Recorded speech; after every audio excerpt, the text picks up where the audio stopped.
The NFL draft, the NFL draft, the NFL What? draft, the NFL draft. Listen. It is literally everybody's excuse for not answering a phone message. It's everybody's excuse for not getting back to an email in a timely manner.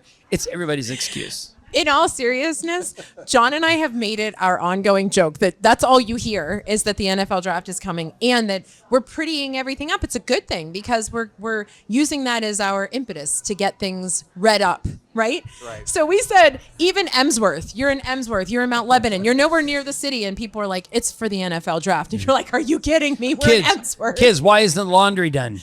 The NFL draft. We're preparing. There's no time. There's no time. Right. And that voice you hear is one of our absolute favorite guests who typically comes on quarterly, but is so busy with the NFL draft that it hasn't been an exact quarter because you've been so busy. So Jerad, say his last name. Bachar. Yes, we've said it wrong. Bum-ba-da-dam. For a Well done, long well done. time. Thank you, So thank you. thank you for And you're joining so us. sweet that you never corrected us. You're Never. just like, these schmucks just keep saying, No.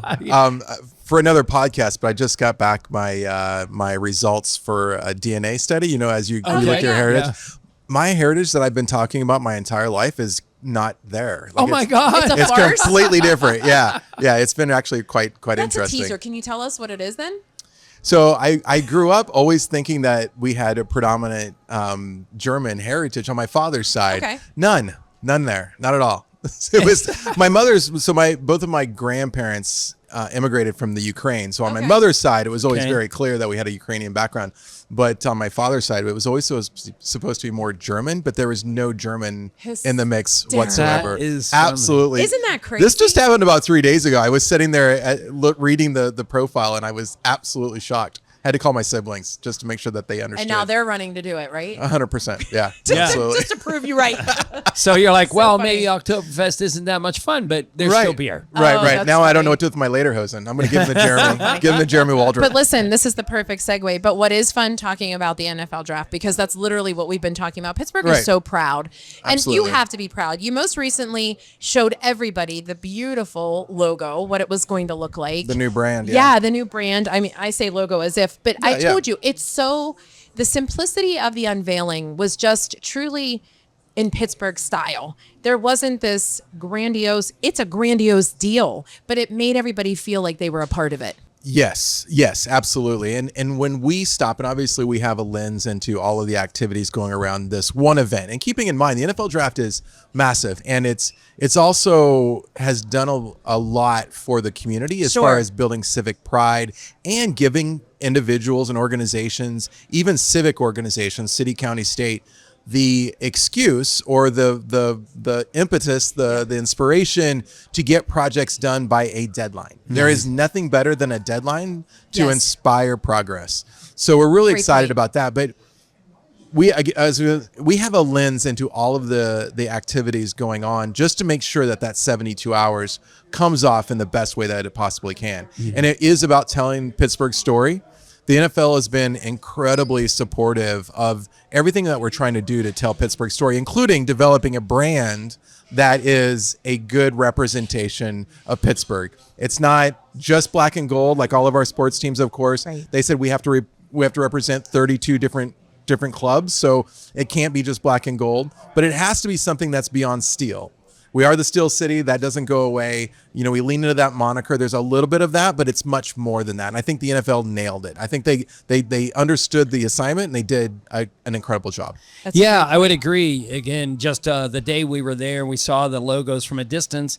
Pretty interesting. We're like, then when we saw them up close and see that Andy Warhol offset print version, it just was amazing to see it up close. Like, you really get a fascination for really how much detail they did put into it, because I don't think people understand when you're doing a branding like this what really goes into it. Even the color palette that was up there, where they assumed it from the Strip District, right? There's a mural in the Strip District, absolutely, that inspired a lot of the colors behind it.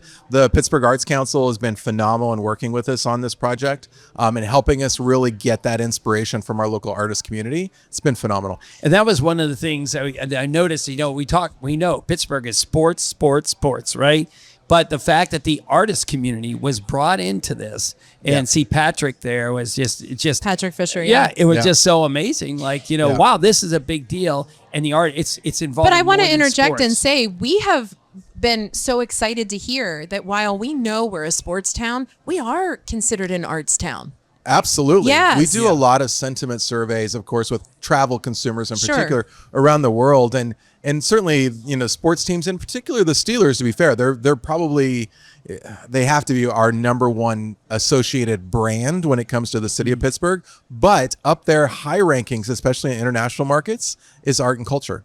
When people think of Pittsburgh, they think of art and culture. A lot of that is associated with the Warhol, of course, which is phenomenal.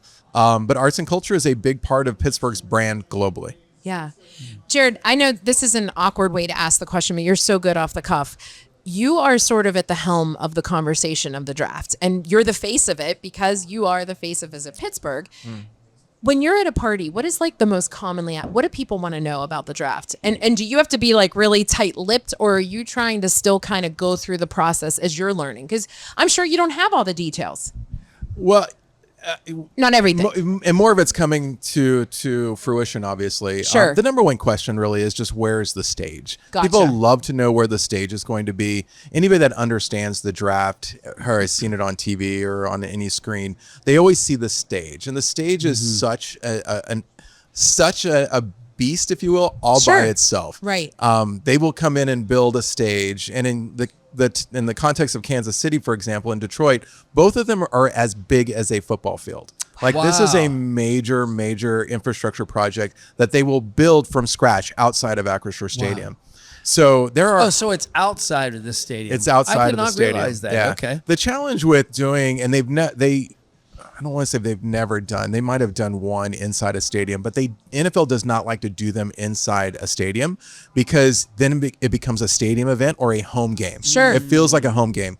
And when you are creating an NFL draft, it's a festival, it's not a game. So people are there for hours. They're there throughout the day. They're there for 6 to 7 hours sometimes. Like, you don't want people just sitting in a seat, just being comfortable and just kind of hanging out. You want the energy that comes with a festival impact. So it's designed to be a festival. So the NFL doesn't want this to be inside of a stadium. So they always build it outside. And it's typically never, in the case of Green Bay, of course, it was right next to the stadium, and Pittsburgh will be right next to the stadium. But Kansas City, it was not.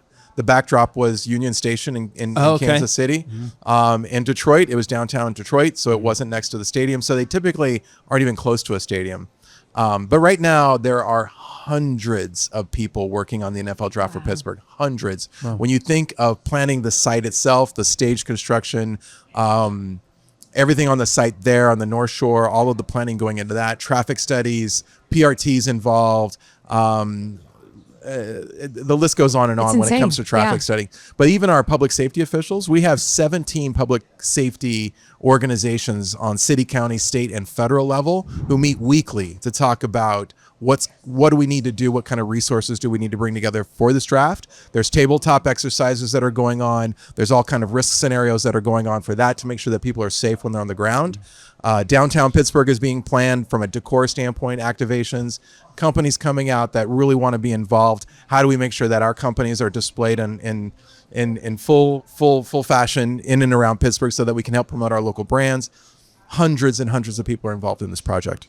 We were talking to Jerad Bachar from Visit Very well Pittsburgh, done. not just from the big guy in charge, talking about the NFL draft. So, Jerad, we appreciate you took the time in November. Like, I don't know if you've even started your Christmas shopping yet at this point, your holiday shopping because you're so involved. Maybe you can use that as your excuse, the NFL draft. Sorry. There you go. Right. And get your Hemsworth shirt using it, because, yeah. we have some questions for you. We don't really have a question of the day.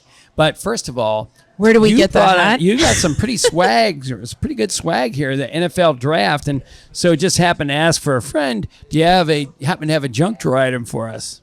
We do. And I don't know, we're going to use the term junk drawer liberally. Loosely, Very yes. loose. Yeah. Very But we loose. do have two of the NFL draft, and this is the OG merchandise. So we brought you two of the 2026 NFL draft. This is, you'll have to debate over who gets this. Yes. This is my favorite hat. It's just styled so well. It's got 26 bold and bright on the side. Yeah. So it is really exciting. It is sweet. Yeah. But you can also get a lot of the new merchandise that's coming out that's based on the new brand. Yes. You can get that also in the pro shops and different stores. Is that what I was going to ask you? Is it at the Visit Pittsburgh stores? No, it'll be at the Steelers Pro Shops. The Steelers Pro Shops. And also okay. NFL Online. All right. Look at Rachel claimed that beige hat. Like just like well, he said this is my favorite, so I knew it was for me. Right. Yeah. But the 26 on the side. It's a good hat. It's a good So hat. in the I love meantime, it. we have our Rory Conda question of the day. Okay. And you're familiar with how important this is to us. So you can't bag out of it. So we are at a pasta place here at Pizziola Primo. We talked to the pasta maker. What is your favorite shape of pasta? And maybe there's a why, right? Off the bat, easy to answer. It's fusilli, and it's only because I like to say it. So I didn't know that's how it was said. So now you answered a question for me. Is that how it's said? That's how I order it. No one has ever corrected me in a restaurant. I like it just because that's how you say it. I love that. I love probably that. I pretty love that silly. it was a practical answer too. It silly. wasn't just because it holds From a a lot more Ukrainian sauce guy. than the other guy. Or whatever. Yeah. Right, non-German. Jared, we said this to Daisy, but we mean it as well to you. Truly one of our favorite people. We appreciate what you do for our city, and thank you so much for taking the time to be here. No, it's an honor. It's an honor. Thank you for love having me. Thank you. It's Thank John and Rachel. Next up, we got some musical entertainment from Brandon Payne.